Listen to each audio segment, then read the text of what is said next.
Y llegamos ahora al capítulo 14 de este Evangelio según San Juan.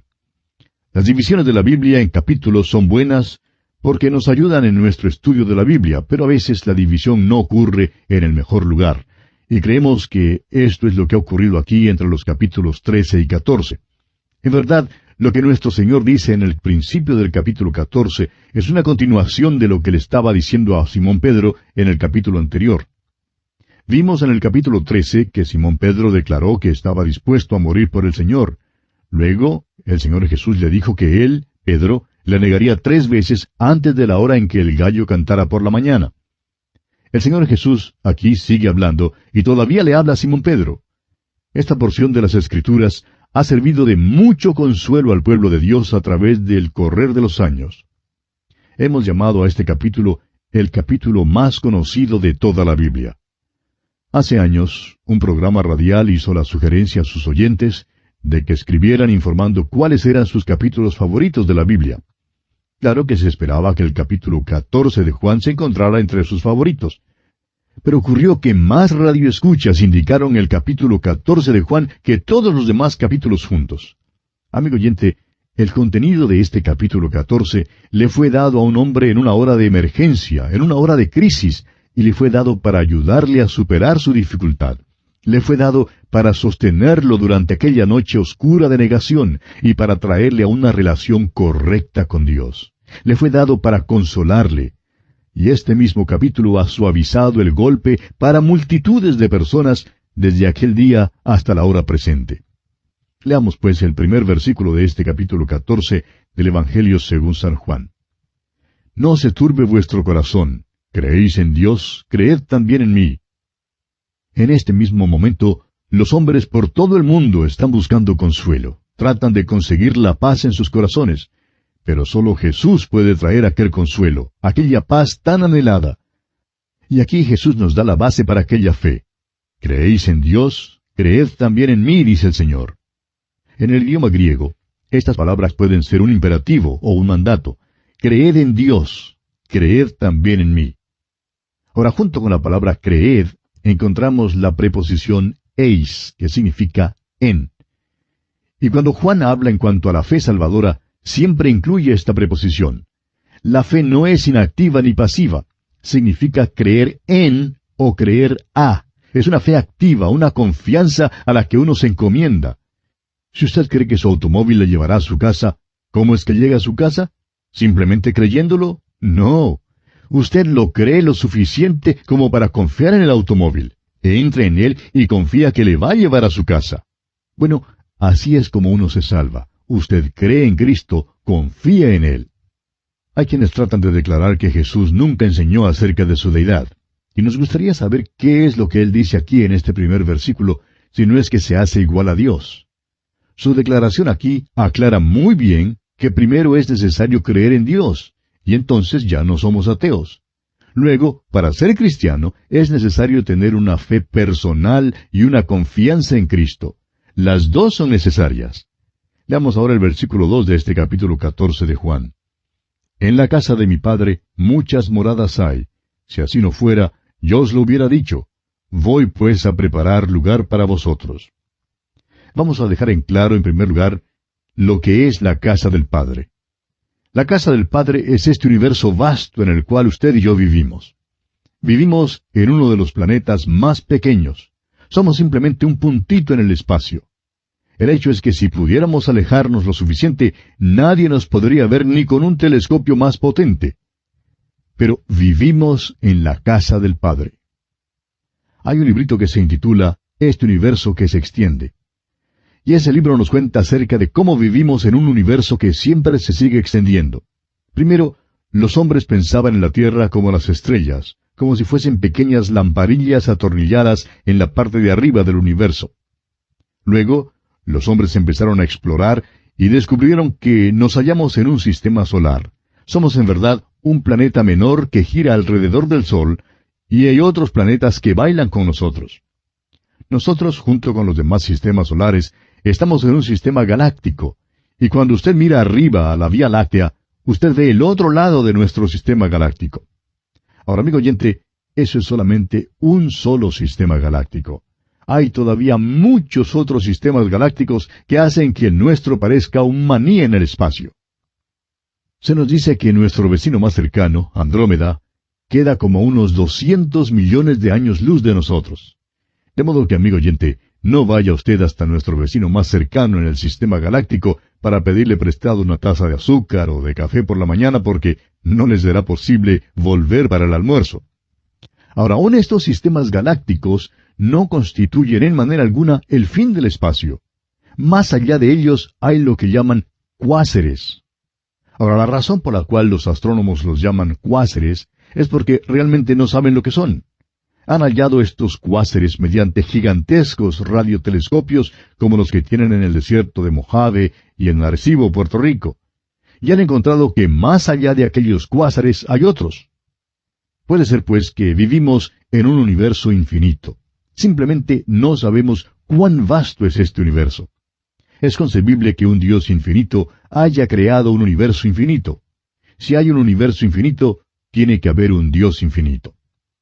Nuestro Señor dijo, en la casa de mi Padre muchas moradas hay. Y creemos que Jesús se sonrió un poco cuando dijo eso. Él mismo fue quien las creó, y Él sabía cuántas había allí. A usted y a mí probablemente nunca nos será posible contarlas. No creemos que Dios tenga un letrero colgado en alguna parte de este vasto universo indicando que hay algunas vacías. Ahora, no queremos decir que haya hombres, o humanidad, o seres humanos en otros planetas. No creemos eso. Una humanidad es suficiente. Pero somos nosotros, los que vivimos en este pequeño planeta, los que nos hemos rebelado contra Dios. Creemos que este vasto universo, lleno de criaturas inteligentes, está mirando a esta pequeña tierra. Aquí es donde ven en el universo algo singular.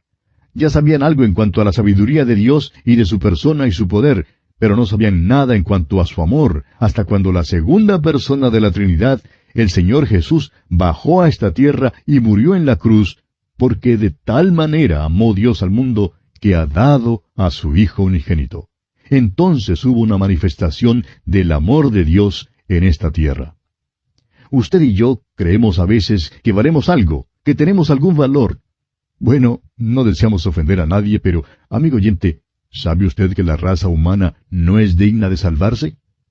Dios bien pudo habernos quitado de esta pequeña tierra para empezar de nuevo.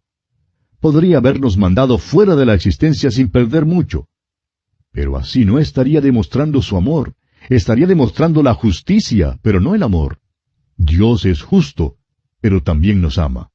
Eso es lo asombroso y lo más maravilloso de todo. Dios nos ama, le ama a usted y me ama a mí, amigo oyente, no porque seamos dignos de ser amados, sino a pesar del hecho de que somos totalmente depravados. Pertenecemos a esa clase de raza humana, y sin embargo, Dios nos ama. Jesús está diciendo aquí que este universo tan vasto está lleno de moradas. Si así no fuera, yo os lo hubiera dicho, dice él. Y con esto implica que o bien le creemos o no le creemos. Y continúa, voy pues a preparar lugar para vosotros. Esto es maravilloso, amigo oyente. Este vasto universo está lleno de muchas moradas, y sin embargo, Jesús ha ido a preparar un lugar especial para aquellos que son de Él. Tratamos con un Dios grande y maravilloso. Jesús ha ido a preparar lugar para nosotros. Hoy en día, uno mira a los millones en este mundo y se pregunta si no nos perderemos en alguna parte. La declaración que Jesús hace es que si usted es hijo de Dios, Él está preparando un lugar para usted, y nadie más lo podrá ocupar sino solamente usted. Uno de los hombres que trabajó en la elaboración del espejo para el ojo del telescopio de 200 pulgadas en el Monte Palomar, decía que la primera vez que lo estaban esmerilando, habían errado en sus cálculos en algo así como 1/1000º de una pulgada. Cuando por fin terminaron, el pastor de la iglesia a la cual asistía este señor le preguntó qué era lo que veían por ese telescopio. Y le hacía esta misma pregunta semana tras semana. Por fin este señor se cansó de la pregunta de su pastor tan constante y a su vez le preguntó por qué tenía tanto interés él en saber. Bueno, le dijo el pastor, ustedes tienen metido el telescopio en la ventana de la casa de mi padre y me gustaría saber lo que se ve allí, porque Jesús me está preparando un lugar allí. Amigo oyente, Esta es la primera vez en toda la Biblia donde se menciona que Dios va a llevar a alguien de este universo para ir allá, a un lugar que Él ha preparado. Esta no era la esperanza del santo en el Antiguo Testamento. Dios nunca le prometió a Abraham llevarle a alguna estrella. Dios le dijo que haría su descendencia tan numerosa como las estrellas. Pero la promesa a Abraham fue el darle la tierra. La esperanza del Antiguo Testamento fue el establecimiento de un reino aquí en la tierra, donde moraría la paz, la justicia y el cumplimiento del propósito de Dios para esta tierra. Personalmente creemos que la expresión «el reino de los cielos» significa el reino de Dios sobre la tierra. Ese es el propósito de Dios. Dice el Salmo 2, versículo 6, «Pero yo he puesto mi rey sobre Sión, mi santo monte». Ese es el propósito terrenal de Dios, y Él está moviendo todo directa, pronta y firmemente hacia el día cuando ponga a los suyos en el trono aquí en la tierra. Ese será el reino de los cielos. Ese es el propósito terrenal de Dios. Esa es la esperanza del Antiguo Testamento. Ahora, esta es la primera vez que Jesús revela que va a llevar a un pueblo, principiando con los apóstoles de la iglesia, y que la iglesia ha de ser llevada de esta tierra para estar con Cristo en el lugar que Él está preparando. Esta es la primera vez que se hace mención de esto, pero no es la última vez. El apóstol Pablo habló de esto diciendo en su primera carta a los Tesalonicenses, capítulo 4, que el Señor mismo, con voz de mando, con voz de arcángel y con trompeta de Dios, descenderá del cielo. Él viene para llamar y para llevar a los suyos. Los muertos en Cristo resucitarán primero, y luego nosotros, los que vivimos en Cristo, seremos arrebatados para recibir al Señor en el aire. Y así estaremos siempre con el Señor en aquel lugar que Él nos ha preparado. El apóstol Juan en el libro de Apocalipsis nos dice que la ciudad, la Nueva Jerusalén, descenderá de Dios, del cielo. Y amigo oyente, será una nueva ciudad, un nuevo concepto de vivienda urbana. Y allí es donde morará la iglesia por toda la eternidad. Continuemos leyendo ahora los versículos 3 y 4 de este capítulo 14 de Juan. Y si me fuere y os preparare el lugar, vendré otra vez y os tomaré a mí mismo, para que donde yo estoy, vosotros también estéis. Y sabéis a dónde voy, y sabéis el camino. Jesús está levantando aquí a estos hombres a las alturas, porque allí en el aposento alto la sombra de la cruz había caído sobre esa compañía, y el pecado había llamado a la misma puerta de aquel aposento alto. Nuestro Señor trata de levantarnos de lo presente a lo futuro, de lo material a lo espiritual, de lo terrenal a lo celestial.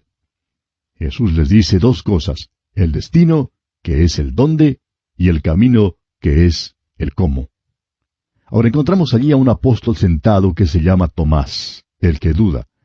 Parece que siempre estaba haciendo preguntas y planteando dudas. Y nos alegramos de que él hubiera estado allí en ese día y que hubiera hecho la pregunta que hizo porque era una buena pregunta. Y a nosotros también nos habría gustado haberla hecho si hubiéramos estado allí presentes. Si él no hubiera hecho la pregunta, pues nunca habríamos tenido la maravillosa respuesta. Veamos pues cuál es la pregunta de Tomás y la respuesta de Jesús aquí en los versículos 5 y 6 de este capítulo 14 de San Juan. Le dijo Tomás: Señor, no sabemos a dónde vas. ¿Cómo pues podemos saber el camino? Jesús le dijo: Yo soy el camino, y la verdad, y la vida. Nadie viene al Padre, sino por mí. Continuamos hoy estudiando el capítulo 14 del Evangelio según San Juan, y en nuestro programa anterior dejamos a Jesús respondiendo la pregunta que le hizo Tomás, Tomás el que duda. Parece que Tomás siempre estaba haciendo preguntas y planteando dudas. Claro que nos alegramos de que él hubiera estado allí ese día y que le hubiera hecho esta pregunta al Señor, porque era una buena pregunta. Y a mí también me hubiera gustado haberla hecho si hubiera estado allí presente. Si él no hubiera hecho esta pregunta, pues tampoco habríamos tenido la maravillosa respuesta de Jesús. La pregunta la encontramos aquí en el versículo 5 de este capítulo 14 de Juan, y el Señor responde en el versículo siguiente, el versículo 6. Así es que vamos a comenzar nuestro estudio hoy leyendo estos dos versículos, los versículos 5 y 6 de este capítulo 14 del Evangelio según San Juan. Le dijo Tomás: Señor, no sabemos a dónde vas. ¿Cómo pues podemos saber el camino? Jesús le dijo: Yo soy el camino y la verdad y la vida. Nadie viene al Padre sino por mí. El artículo en griego es un adjetivo. Jesús dijo, yo soy el camino. No es simplemente una persona que muestra el camino, sino que Él, personalmente, es el camino. Ninguna iglesia ni ceremonia puede traernos a Dios. Solo Cristo nos puede traer a Dios. O bien tenemos a Cristo o no lo tenemos. O confiamos en Él o no confiamos en Él. Él es el camino y Él es la verdad. No simplemente dice que nos habla la verdad, aunque sí la habla. Él es la verdad y es la vida. No simplemente declara que está vivo. Él es la fuente, el origen de la vida, desde el nivel vegetal más bajo de la vida hasta el nivel espiritual más alto de la vida. Luego el Señor dice, nadie viene al Padre sino por mí. Y aquí Él hizo de todas las religiones, sectas, cultos e ismos un callejón sin salida. Dice que el único camino a Dios es Él mismo. Esta es una declaración dogmática. En cierta ocasión un estudiante universitario que estaba conversando con un pastor evangélico dijo que no le gustaba la Biblia porque estaba llena de dogmatismo. Y eso es cierto. Él se refirió a este versículo y dijo, eso es dogmático. Y en realidad lo es, amigo oyente, porque el dogmatismo es característico de la verdad. También los maestros en las escuelas son dogmáticos. Si no lo cree, pregúntele a sus hijos. Son las personas más dogmáticas que uno pueda conocer. Insisten siempre en que 2 más 2 son 4. No importa si se trata de 2 manzanas, 2 vacas o 2 papas, siempre insisten en que 2 más 2 son 4. Ahora el banco en donde yo tengo mi cuenta también es dogmático. Siempre se sirve del principio de que 2 menos 2 es 0, y son muy dogmáticos en cuanto a eso. Amigo oyente, permítanos decirle que una de las características de la verdad es su dogmatismo. Pero por otra parte, es importante entender que todo dogmatismo no es verdad. Sin embargo, aquello que es verdad es dogmático. Cuando yo le pido a alguien que me indique cómo llegar a algún lugar, no quiero que me dé las indicaciones un señor que no esté seguro de cómo llegar allí. ¿Sabe usted que millones de personas por más de 2000 años han estado llegando a Cristo en base a esta declaración y han comprobado que es correcta? Los trae al cielo. ¿Por qué no la pone usted a prueba, amigo oyente? Él dice que no hay otro camino al cielo, sino solo por Él. ¿Es Cristo su Salvador hoy en día, amigo oyente? ¿Confía usted en Él como su Salvador personal?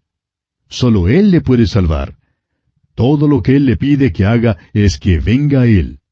Si usted confía en Él, se salva. Pero si no confía en Él, no se salva. Es así de simple y de claro, y es así de dogmático también. Lo que ocurre es que cuando el hombre pecó allá en el huerto del Edén, le sucedieron 3 cosas. Primero, quedó muerto ante Dios. Segundo, perdió su comunión con Dios. Y tercero, perdió su conocimiento de Dios. Ahora Cristo dice que Él es el camino. El camino a Dios no es una carretera, sino una persona. Necesitamos la reconciliación y eso es lo que Cristo ha hecho. Muchas personas creen que tienen que hacer algo para poder ser reconciliados con Dios. Estimado oyente, Jesucristo ya lo ha hecho todo. Él es el camino y Él es la verdad. Necesitamos el conocimiento y la iluminación, y el Espíritu Santo es el único que puede hacer eso. Lo hace tomando las cosas de Cristo y revelándonoslas. Cristo es la verdad y es la vida. Todos estábamos muertos en delitos y pecados y necesitábamos la regeneración. Él es el camino y la verdad y la vida. Nos trae vida nueva mediante el nuevo nacimiento. Permítanos decir aquí otra cosa más. Judas representa al diablo, porque el diablo entró en él y Judas fue vencido por el diablo. Simón Pedro, por su parte, fue vencido por la carne, y confiando en su propia carne, negó a nuestro Señor Jesucristo. Tomás es vencido por el mundo. Las consideraciones espirituales eran oscuras y no reales para Tomás. Es posible que estemos equivocados, pero creemos que Tomás empezó a comprender allí en el aposento alto. Creemos que Tomás era sabio en cuanto a las cosas de este mundo y que era materialista. Había sido apóstol por 3 años, pero todavía no comprendía las cosas espirituales. Jesús le da esta maravillosa respuesta y abre sus ojos a la realidad espiritual. Amigo oyente, hay muchos hoy en día que son religiosos, que han sido miembros de una iglesia por muchos años, y sin embargo, nunca han sido salvados.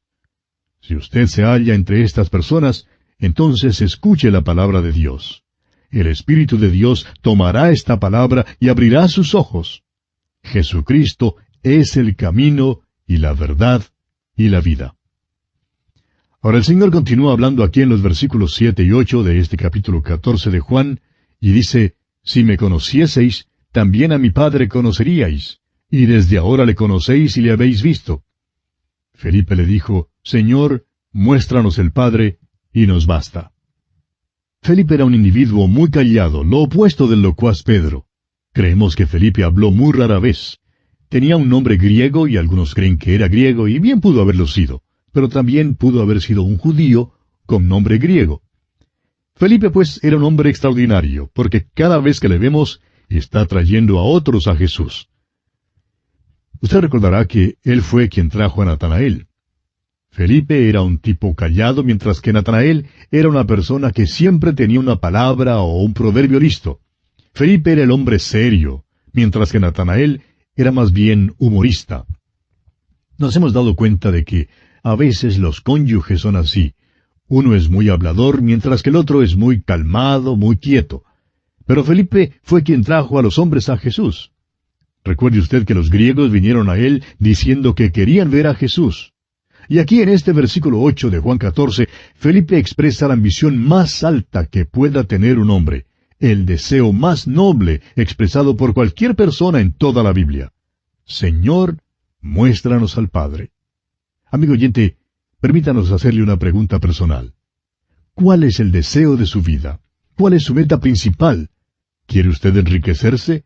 ¿Quiere ganar fama? ¿Quiere educar a sus hijos? ¿Quiere criarlos en la disciplina y en la instrucción del Señor? Estas pueden ser metas dignas de tener. No hay nada malo con estas metas. Sin embargo, la meta más alta y noble es el deseo de ver a Dios. Ahora notemos la respuesta que Jesús le da a Felipe aquí en el versículo 9 de este capítulo 14 de Juan. Jesús le dijo, ¿tanto tiempo hace que estoy con vosotros y no me has conocido, Felipe? El que me ha visto a mí, ha visto al Padre. ¿Cómo pues dices tú, muéstranos el Padre? Felipe sabía por las Escrituras del Antiguo Testamento que Moisés había visto la gloria de Dios y que Isaías tuvo una visión de la gloria de Dios. No creemos que debamos interpretar la respuesta de Jesús como un reproche para Felipe. Jesús le dice que ha hecho muchos milagros. Felipe no había visto la gloria de Dios como la vio Moisés o Isaías, pero había visto a Jesús y había oído sus palabras y presenciado sus obras. Todo lo que Felipe quería ver ya lo había visto en Jesucristo. Había visto a Dios porque hay más revelación de Dios en Cristo que la que habría si Dios mismo se apareciera en el cielo, así como lo hizo con Moisés. Felipe tenía mayor revelación de Dios porque él le había visto en la carne y había estado con él por 3 años. Recuerde usted que el autor de la carta a los Hebreos dice allá en el capítulo 1, versículo 3 de esa carta, que Jesús es el resplandor de su gloria y la imagen misma de su sustancia. Y aquí en este versículo 9 de Juan 14, Jesús le dice a Felipe que el que me ha visto a mí, ha visto al Padre. Ver a Jesucristo es ver al Padre en su poder, en su carácter y en su amor. Allá en el capítulo 4, versículo 24 de este Evangelio de Juan, Jesús le dijo a la mujer samaritana, Dios es espíritu, y los que le adoran, en espíritu y en verdad es necesario que adoren. Asimismo, al comienzo de este Evangelio, en el versículo 18 del capítulo 1, Juan dice que a Dios nadie le vio jamás. El unigénito Hijo que está en el seno del Padre, Él le ha dado a conocer. Es a Jesucristo a quien vemos. Vamos a pasar toda la eternidad con Él. ¿No cree usted que es de vital importancia que usted venga a conocerle? En el versículo 10 de este capítulo 14 de Juan, el Señor Jesús continúa hablándole a Felipe y dice, ¿no crees que yo soy en el Padre y el Padre en mí? Las palabras que yo os hablo, no las hablo por mi propia cuenta, sino que el Padre que mora en mí, Él hace las obras. El Señor Jesús aquí hace notar el testimonio de sus palabras y de sus obras. Son lo mismo, lo uno es igual a lo otro. Él era perfectamente consistente. Nuestro problema, en cambio, es hacer que nuestras palabras y nuestras obras sincronicen. Hacemos grandes declaraciones y damos testimonios gloriosos, pero ninguno de nosotros vive una vida perfecta. Es por esto que cada cristiano debe separar un tiempo para la confesión. Como vimos en el capítulo 13, Jesús dice que Él tiene que lavarnos para que podamos tener comunión con Él. Son demasiados los cristianos que pierden su comunión con Dios porque creen que son buenos, pero sus palabras y sus obras no son consistentes, y es necesario confesar esto. ¿Se ha fijado usted alguna vez que el Señor Jesús nunca apeló a su propia mente ni a su propia voluntad para hacer una decisión? Él dice, las palabras que yo os hablo, no las hablo por mi propia cuenta, sino que el Padre que mora en mí, Él hace las obras. Cuando Él hablaba, amigo oyente, expresaba la voluntad del Padre. Todas sus obras eran la voluntad del Padre. Por tanto, le dice a Felipe que cuando él oía las palabras de Jesús, estaba oyendo las palabras del Padre. Y cuando veía las obras de Jesús, estaba viendo al Padre obrando por medio de Jesús. Usted notará que Jesús tiene interrupciones durante su discurso. Primero fue Pedro y luego Tomás, y ahora Felipe. Pero ahora Jesús sigue dando su discurso hasta el versículo 22, cuando nuevamente le interrumpen. Continuemos pues con el versículo 11 de este capítulo 14 de Juan. Creedme que yo soy en el Padre, y el Padre en mí. De otra manera, creedme por las mismas obras. Jesús dice que si usted no puede creerle por sus palabras, entonces que le crea por sus obras. Ellas deben convencerle. Y ahora el versículo 12 continúa diciendo Jesús, de cierto os digo, el que en mí cree, las obras que yo hago, él las hará también, y aún mayores hará, porque yo voy al Padre. Cuando nuestro Señor estuvo aquí en esta tierra, hizo grandes obras y milagros. Los apóstoles hicieron las mismas obras, sanaron a los enfermos y levantaron a los muertos. Con todo, Jesús dice que aquellos que creen en Él harán mayores obras. Ahora, ¿cuál es la obra mayor que harán? Bueno, en el día de Pentecostés, Simón Pedro, quien había negado a Jesús en la noche en que fue arrestado, predicó un sermón y 3,000 personas creyeron en el Señor. Pensamos en los hombres que a través de los años han invertido sus vidas en ganar a hombres, mujeres y niños para Cristo. Pensamos en los misioneros que van a tantos países del mundo predicando a un Salvador crucificado, resucitado, glorificado y que viene de nuevo a fin de que el que oiga pueda aceptar a Cristo y nacer de nuevo. Ese es un milagro mayor que el de sanar a los enfermos. ¿No le parece? ¿Cuál es mejor? ¿Sanar el alma o sanar el cuerpo? Cuando el Señor Jesucristo estuvo en la tierra, hizo el milagro de levantar los cuerpos físicos de los hombres. Pero nosotros tenemos el privilegio de predicar a Jesucristo para que los hombres, cuerpo y alma, puedan vivir eternamente. El logro supremo es traer a los hombres y a las mujeres y a los niños a una correcta relación con Dios. Ahora, ¿cómo se hacen estas obras mayores? El Señor Jesucristo dice aquí al final del versículo 12, porque yo voy al Padre. Ve usted, es Jesucristo mismo quien todavía está obrando. Pero hoy en día lo hace por medio del instrumento humano. Obra por medio de la frágil carne humana. Pero así es como obra hoy en día. Me asombro que me sea posible dar un mensaje bíblico por radio y que haya quienes vengan a Cristo. Amigo oyente, eso es mayor. Si Jesucristo estuviera aquí hablando a los hombres, sería una gran obra. Pero cuando Jesucristo nos toma a usted y a mí y obra por medio de nosotros para alcanzar a otras personas, esa es la obra mayor. Ahora, ¿se ha fijado usted con cuánta frecuencia Jesús habla de su Padre? Encontramos 20 referencias al Padre en este pasaje, y es siempre el Señor Jesús quien lo menciona. Leamos ahora los versículos 13 y 14 de Juan capítulo 14. Y todo lo que pidiereis al Padre en mi nombre, lo haré, para que el Padre sea glorificado en el Hijo. Si algo pidiereis en mi nombre, yo lo haré. Sigue diciendo que estas obras mayores serán el resultado de la oración. Desafortunadamente, el evangelismo por medio de la oración está tan descuidado hoy. El Señor dice aquí, y todo lo que pidiereis al Padre en mi nombre, lo haré. Estos versículos han sido muy mal entendidos muchas veces. Muchas personas han cogido estos versículos y han corrido con ellos como el perro que coge un hueso y corre con él. Dicen que oraron, pero que Dios simplemente no contestó su oración. Algunos hermanos dicen que tomaron ese versículo según su significado literal y oraron y que Dios no contestó su oración. Luego preguntan qué fue lo que pasó. Bueno, lo que ocurre es que están leyendo algo en el versículo que en realidad no está allí. Necesitan continuar leyendo. Todo esto forma parte de un solo paquete. Leamos el versículo 15 ahora. Si me amáis, guardad mis mandamientos. Consideremos lo que estos 3 versículos dicen. ¿Qué significa pedir en el nombre de Cristo? Orar en su persona significa pararse en su lugar. Significa estar completamente identificados con Él y significa estar unidos a Cristo. Significa que usted y yo imploramos los méritos de su bendito Hijo cuando nos paramos delante de Dios. No tenemos ningún mérito ni ninguna posición propia ante Dios. Él no oye mi oración porque yo soy Samuel Montoya. Él no oye su oración porque usted es quien es. Él oye nuestras oraciones cuando se elevan en el nombre de Cristo. Esta no es simplemente una frasecita que añadimos al final de la oración, terminando con las palabras en el nombre de Jesús. Orar en su nombre es presentar la oración en los méritos de Jesús y para su gloria. Lo haré, dice Jesús, para que el Padre sea glorificado en el Hijo. Una oración que permita que Dios sea glorificado en el Hijo es una oración que con toda seguridad Él contestará. Debe ser una oración para su honra y su gloria, y no para nuestros fines egoístas.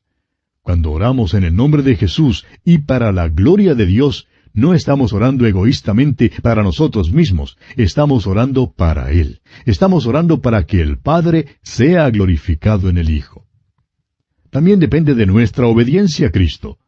Esta promesa es dada a aquellos que le aman y la evidencia de su amor es el guardar sus mandamientos. El amor será demostrado por la obediencia a Cristo. Un cristiano indisciplinado no puede decir que ama al Señor Jesús. ¿Cómo le está yendo a usted en este punto, amigo oyente? ¿Ama usted al Señor Jesús? ¿Está usted guardando sus mandamientos porque le ama? Continuamos hoy estudiando el capítulo 14 del Evangelio según San Juan. Y en nuestro programa anterior estábamos considerando lo que significa pedir u orar en el nombre de Cristo. Y decíamos que orar en su persona significa pararse en su lugar, significa estar completamente identificado con Él y significa estar unidos a Cristo. Significa que usted y yo, amigo oyente, cuando nos paramos delante de Dios, imploramos los méritos de su bendito Hijo. Nosotros no tenemos ningún mérito ni ninguna posición propia ante Dios. Él oye nuestras oraciones cuando se elevan en el nombre de Cristo. Esta no es simplemente una frasecita que añadimos al final de la oración, terminando con las palabras en el nombre de Jesús. Orar en su nombre es presentar la oración en los méritos de Jesús y para su gloria. Lo haré, dice el Señor, para que el Padre sea glorificado en el Hijo. Una oración que permita que Dios sea glorificado en el Hijo es una oración que con toda seguridad Él contestará. Ahora es necesario que sea para su honra y su gloria, y no para nuestros fines egoístas. Cuando oramos en el nombre de Jesús y para la gloria de Dios, no estamos orando por egoísmo para nosotros mismos. Estamos orando para Él. Oramos para que el Padre sea glorificado en el Hijo. Ahora esta promesa es dada a aquellos que le aman y dan evidencia de su amor cuando guardan sus mandamientos. El amor será demostrado mediante la obediencia a Cristo. Un cristiano indisciplinado no puede decir que ama al Señor Jesús. ¿Cómo le está yendo a usted en este punto, amigo oyente? ¿Le ama a usted? ¿Está usted guardando sus mandamientos porque le ama? Una noche el doctor Harry Ironside estaba sentado en una plataforma con un pastor joven durante una serie de reuniones. Una señorita entró al templo y el pastor le informó al doctor Ironside que ella había sido muy activa en la iglesia, pero que ahora se estaba asociando con el mundo y viviendo con el mundo, y que esta era la primera vez en mucho tiempo que él la había visto venir a la iglesia. Aquella noche, el Dr. Ironside predicó sobre este texto de las Escrituras. Pues bien, esta señorita se puso muy irritada, y después del culto vino a hablar con el Dr. Ironside y le dijo, ¿cómo se atreve usted a decirle a esta gente que todo lo que pidan en el nombre de Jesús lo hará? El Dr. Ironside le contestó, ¿por qué no se sienta para contármelo todo? Ella accedió y le contó que desde hacía algunos meses su padre estaba gravemente enfermo, y que mientras el médico estaba en su cuarto, ella se había arrodillado en la sala para orar y pidió por la mejoría de su padre. Cuando el médico bajó del cuarto, le informó que su padre había fallecido. El Dr. Ironside le preguntó a la señorita qué pasaría si ella, encontrando un cheque que fuese designado para otra persona, tratara de cobrarlo firmando el nombre de esa persona. Ella dijo que sería una falsificadora. El predicador le mostró entonces este versículo: Si me amáis, guardad mis mandamientos. Luego le preguntó si ella había estado haciendo eso. Y ella se enrojeció. Entonces el Dr. Ironside le explicó que lo que ella trataba de hacer era lo mismo que tratar de cobrar un cheque que era designado para otra persona. Todos nosotros, amigo oyente, necesitamos reconocer que la obediencia a Él es la evidencia de nuestro amor y que esta promesa es dada a aquellos que le aman. El Señor hace ahora la promesa del Espíritu Santo. Leamos los versículos 16 y 17 de este capítulo 14 de San Juan. Y yo rogaré al Padre, y os dará otro Consolador, para que esté con vosotros para siempre, el Espíritu de verdad, al cual el mundo no puede recibir porque no le ve ni le conoce, pero vosotros le conocéis porque mora con vosotros y estará en vosotros. Esta es una verdad única de esta edad en que vivimos. El Espíritu Santo estaba en el mundo antes de Pentecostés, pero en el día de Pentecostés vino para morar en los creyentes. Eso fue lo nuevo. El Consolador ha venido para fortalecernos. Jesús se va, pero enviará a éste que nos puede fortalecer. No dice que el mundo no recibiría el Espíritu de verdad. Dice que el mundo no puede recibirle. Si solo pudiéramos aprender eso, amigo oyente. Un hombre tiene que creer primero. El Espíritu de Dios toma la palabra de Dios y la enseña y se la abre al creyente. El inconverso tiene que creer primero en Jesucristo como su Salvador. Entonces el Espíritu Santo morará en él. El hombre del mundo no puede verlo porque Dios solo puede ser visto y adorado en espíritu y en verdad. Es visto con el ojo espiritual. El evangelista Billy Graham usa la expresión los ojos y los oídos del alma. Es sólo mediante el Espíritu de Dios que estos ojos y oídos pueden ser abiertos para entender la palabra de Dios. El Espíritu Santo es el Maestro que nos guía a toda verdad. Sin Él, la Biblia puede llegar a ser solo un libro de historia, un libro de hechos. El Espíritu Santo nos enseña las verdades de la Biblia. Había estado pues en el mundo, pero Jesús dice que ahora Él estará en vosotros. Continuemos leyendo el versículo 18 ahora. No os dejaré huérfanos, vendré a vosotros. Jesús dice que no nos dejará huérfanos, sino que vendrá en la persona del Espíritu Santo. Ahora los versículos 19 y 20 dicen, Todavía un poco, y el mundo no me verá más, pero vosotros me veréis, porque yo vivo, vosotros también viviréis. En aquel día vosotros conoceréis que yo estoy en mi Padre, y vosotros en mí, y yo en vosotros. Ahora, ¿cuál es aquel día? Bueno, en aquel día es el día en que usted y yo vivimos, amigo oyente. Es el día que comenzó con Pentecostés. Vosotros en mí, dice el Señor, y yo en vosotros. Esta es la declaración más profunda en todo el Evangelio de Juan o en toda la Biblia.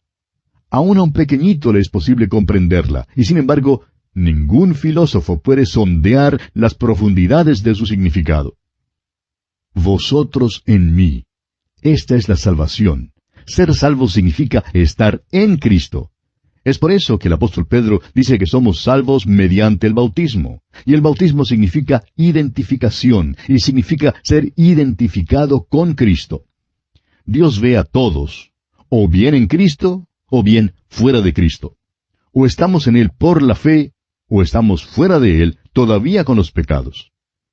Si usted, amigo oyente, está en Cristo, entonces Dios le ve en Cristo, y su justicia es la justicia suya, porque estamos completos en Él. Ahora, yo en vosotros. Esa es la segunda parte de esta declaración, y esta es la santificación. Es el vivir cristiano aquí en el mundo. ¿Vive Cristo en usted, amigo oyente? El apóstol Pablo dice en su carta a los Gálatas, capítulo 2, versículo 20, «Con Cristo estoy juntamente crucificado, y ya no vivo yo, mas vive Cristo en mí, y lo que ahora vivo en la carne, lo vivo en la fe del Hijo de Dios, el cual me amó y se entregó a sí mismo por mí». Continuemos ahora con el versículo 21 de este capítulo 14 de Juan. «El que tiene mis mandamientos y los guarda, ese es el que me ama, y el que me ama será amado por mi Padre, y yo le amaré y me manifestaré a él». No diga que usted ama a Cristo, amigo oyente, si no le está obedeciendo. Aquí Jesús lo expresa muy claro. Jesús se manifestará a aquel que le ama. No crea que esta es una manifestación mediante alguna visión. Más adelante él dice que es el Espíritu Santo quien tomará las cosas de Jesús y se las revelará. ¿Dónde hace esto? En la palabra de Dios. Allí es donde Jesús es manifestado. Leamos ahora el versículo 22 del capítulo 14 de Juan. Le dijo Judas, no el Iscariote, «Señor, ¿cómo es que te manifestarás a nosotros y no al mundo?» Judas oye todo esto y cree que es maravilloso, pero pregunta si no sería maravilloso que todo el mundo también lo oyera. Y pregunta a Jesús si es que se ha olvidado del mundo. A propósito, aquí está el primer misionero. El Señor Jesús le contesta, y su contestación forma el resto de este capítulo 14 de San Juan. Le asegura que no se ha olvidado del mundo, sino que está pensando en el mundo. Leamos los versículos 23 y 24. Respondió Jesús y le dijo, «El que me ama, mi palabra guardará, y mi Padre le amará, y vendremos a él, y haremos morada en él. El que no me ama, no guarda mis palabras, y la palabra que habéis oído no es mía, sino del Padre que me envió». La manera en que el mundo se va a enterar del Señor Jesús no es mediante los tratados que distribuimos, sino por nuestra obediencia. Sí, se trata de la obediencia, amigo oyente. La profesión realmente no vale nada. Ser miembro de una iglesia en verdad no vale nada. Nuestro amor tiene que ser evidenciado por nuestra obediencia. ¿Qué le parece el amor suyo, amigo oyente? ¿Le disciplina? Estas cosas son verdaderamente importantes. Continuemos con los versículos 25 y 26 de este capítulo 14 de Juan. «Os he dicho estas cosas estando con vosotros, mas el Consolador, el Espíritu Santo, a quien el Padre enviará en mi nombre, Él os enseñará todas las cosas, y os recordará todo lo que yo os he dicho». Jesús les está diciendo que Él no se ha olvidado del mundo. El hecho es que Él está pensando en el mundo. Se ha reunido con estos apóstoles en el aposento alto y les ha dado la verdad para que la puedan llevar al mundo en el poder del Espíritu Santo. La única manera en que la verdad puede ser dada al mundo es mediante estos hombres. Juan estaba en aquel aposento alto, y Juan ha escrito estas verdades para nosotros. Jesús les asegura que el Espíritu Santo les enseñará todas las cosas y que les recordará todo lo que Él ha hablado. Leamos ahora el versículo 27. «La paz os dejo, mi paz os doy. Yo no os la doy como el mundo la da. No se turbe vuestro corazón, ni tenga miedo». Este versículo nos lleva al primer versículo. Es su última palabra de consuelo. La paz de la cual habla aquí no es la paz que resulta de tener perdonados los pecados.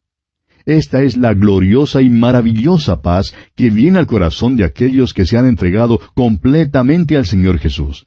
Es la paz del corazón y de la mente de aquellos que se hallan en la voluntad de Dios.